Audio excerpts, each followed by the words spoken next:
چلچل سے منسوب ایک کال اس کے دفتر پہ ہمیشہ آویزہ رہتا تھا۔ آج کے دن میں اس بات پہ پوری طرح باعتماد ہوں کہ ہم خود ہی اپنی قسمت کے مالک ہیں۔ جو کام ہمیں سونپے گئے وہ ہماری طاقت سے بڑھ کر نہیں ہیں۔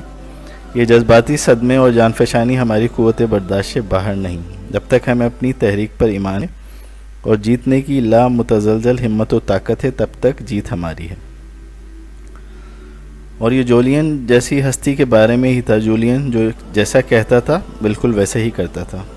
وہ بہت اولو العزم اور مضبوط ارادے کا انسان تھا، جو دن کے 18 گھنٹے بھی کام کرنے کو تیار رہتا تھا۔ ہر وقت اس کامیابی کو پانے کے لیے کوشاں رہتا تھا جو اس کے نزدیک اس کی قسمت میں لکھی ہوئی تھی۔